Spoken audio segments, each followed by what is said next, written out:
Halo Sobat Galeri, selamat datang kembali di channel Galeri dengan saya Muhammad Husnul.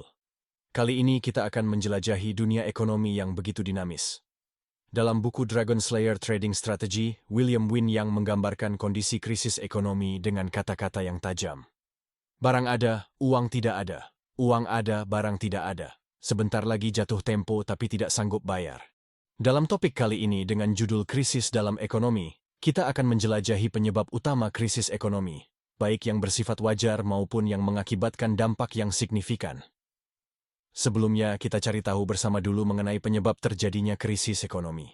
Kondisi krisis dalam ekonomi dapat disebabkan oleh dua hal, yaitu: pertama, inflasi. Kondisi di mana harga-harga meningkat bisa membawa dampak positif atau negatif tergantung pada dosisnya. Peningkatan harga yang sehat dapat memicu ekspansi ekonomi yang baik. Seperti yang terjadi ketika pendapatan meningkat dan konsumen mengeluarkan lebih banyak uang. Namun, terlalu banyak uang beredar dapat mengakibatkan inflasi yang buruk, di mana uang berlebihan tetapi barang tidak mencukupi. Lalu bagaimana inflasi yang baik dan buruk itu? Inflasi yang baik mencakup beberapa hal.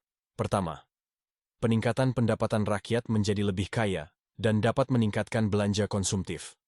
Kedua, keuntungan perusahaan. Peningkatan harga menghasilkan keuntungan lebih bagi perusahaan.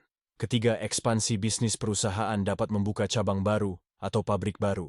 Keempat, peningkatan kesejahteraan. Peningkatan keuntungan positif yang menyejahterakan masyarakat. Inflasi yang buruk juga dapat berkaitan dengan banyak hal, yaitu: nilai uang menurun menyebabkan barang-barang menjadi mahal. Ekonomi mandek menyebabkan pembelian tertunda. Ekonomi melambat. Masyarakat mencari alternatif, seperti barter, mata uang asing, kripto, atau emas. Tindakan pemerintah mungkin menggunakan tindakan keras untuk mempertahankan mata uang negara. Lalu penyebab yang kedua yaitu deflasi. Kebalikan dari inflasi, terjadi ketika harga-harga turun. Ini dapat menciptakan situasi di mana masyarakat memiliki banyak uang, tetapi barang yang tersedia sedikit atau tidak ada nilai. Ini bisa menjadi keadaan sulit karena nilai uang menjadi tidak jelas, dan ekonomi menjadi tidak stabil. Nah, deflasi ini dapat disebabkan oleh beberapa hal di antaranya. Cetakan uang berlebihan. Pemerintah mencetak uang melebihi daya produksi rakyat sehingga uang menjadi tidak ada artinya. Munculnya harta karun, keberadaan uang tiba-tiba yang dibelanjakan secara serampak yang menyebabkan nilai mata uang tidak jelas. Lalu dapat disebabkan juga oleh pemerintahan itu sendiri. Ketidaktahuan. Mungkin disebabkan oleh kurangnya pemahaman atau kebijakan yang kurang bijaksana dari para pemimpin suatu negara. Kelalaian dan keserakahan. Tindakan serampangan oleh pemerintah yang bodoh atau serakah, misalnya terlalu banyak, korupsi. Krisis kekuasaan. Pemerintah mungkin terpaksa mengambil tindakan ekstrim untuk menjaga stabilitas. Lalu apa dampaknya yang akan terjadi bagi masyarakat? Masyarakat akan menimbun barang karena harga dapat naik dengan cepat. Masyarakat akan mencari alternatif pembayaran, seperti mata uang asing atau kripto. Pemerintah mungkin akan menggunakan kekerasan untuk mempertahankan mata uang nasional. Nah, itu dia penyebab dan dampak akibat terjadinya krisis dalam ekonomi. Kalau sudah terjadi, siapa yang akan bertanggung jawab? Sekarang kita ambil contoh dari salah satu negara, Zimbabwe, yang mengalami hiperinflasi. Kegagalan di balik keputusan kontroversial. Zimbabwe, negara berpotensi di Afrika, menghadapi krisis ekonomi yang mencolok, terutama pada era hiperinflasi yang mengguncangnya. Hal tersebut disebabkan oleh beberapa peristiwa di antaranya.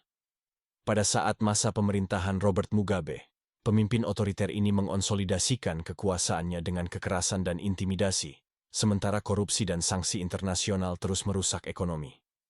Lalu ada juga penyitaan aset kulit putih.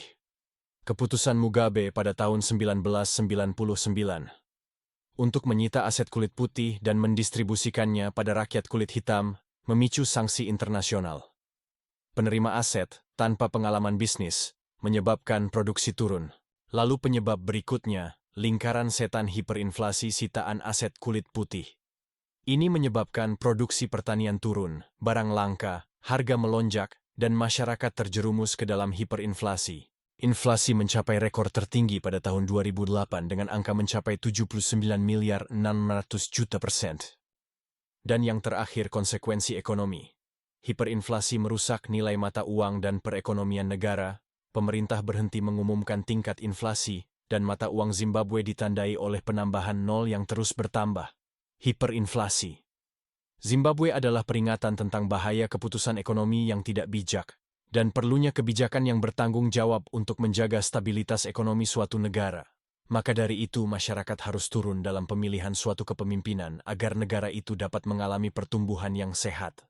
Terima kasih telah bergabung dalam petualangan ekonomi kali ini. Saya yakin setiap informasi yang akan kita jelajahi bersama akan memberikan wawasan baru dan memperkaya pengetahuan kita tentang dunia ekonomi.